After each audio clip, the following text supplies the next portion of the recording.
हे काय आहे मम्मा? ही आहे राजगिऱ्याची पुरी, आलूची भाजी आणि शेंगदाण्याची चटणी. ओके.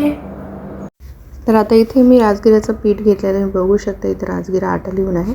तर मी 1 वाटी इथे आधी घेतलेलं आहे. तर मला नंतर कमी वाटत होतं, मग मी अर्धी वाटी अजून ॲड केली होती, कारण तर निम्मी आणि वीर पण खातात म्हणून. तर इथे मी आपलं उपासाचं जे मीठ असते ते टाकून घेतलं आहे. आणि आता इथे मी 1 आलू बॉईल करून घेतला होता, तो मी इथे आता असा ग्रेट करून घेतला आहे. तर तुम्ही हाताने पण स्मॅश करू शकता, पण ग्रेट करून टाकणार तर जास्त इझी होणार. तर आता इथे मी थोडं थोडं पाणी असं ॲड करून एक घट्ट असं आपला डो लावून घेतला आहे. तर इकडे एका कढईमध्ये मी तेल गरम केलं आहे, त्यामध्ये जिरं टाकलं आहे आणि मिरची टाकली आहे. आणि मी बॉईल केलेले आलू कट करून त्यामध्ये टाकलं आहे आणि जे उपासाचं मीठ असते ते मी यामध्ये टाकून घेतलेलं आहे. तर आता मी इथे आलूची भाजी बनवत आहे पुरीसोबत खायला.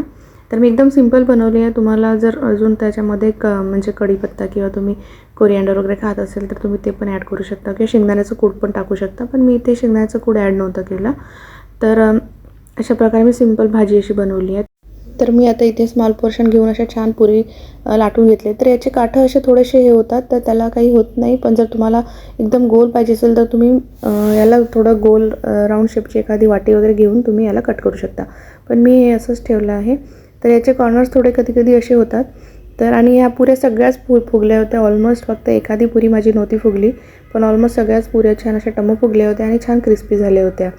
तर तुम्ही बघू शकता इथे छान अशा फुगत आहे आणि खायला पण इतक्या चवीच्या असतात आणि मेन म्हणजे हेल्दी असतात. खूप हेल्दी आणि पौष्टिक आहे. तर उपासासाठी हा खूप चांगला मेनू आहे. तर आमच्याकडे तर सगळ्यांना फेवरेट आहे, म्हणजे वीरला आणि निम्मीला तर आवडतातच. तर ह्या पुऱ्या अजिबात ऑइली होत नाही आणि भरपूर वेळ अशाच क्रिस्पी आणि टम्म फुगलेल्या असतात. आलूचं प्रमाण जास्त टाकायचं नाही, व्यवस्थित टाकायचं.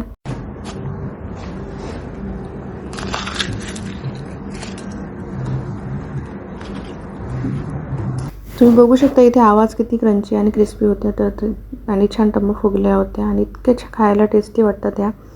तर तुम्हाला ही रेसिपी आवडली असेल तर नक्की लाईक, कमेंट आणि शेअर करा. आणि यासोबत केलेली आलूची भाजी जेवढी सिंपल होती तेवढी चविष्ट पण असते.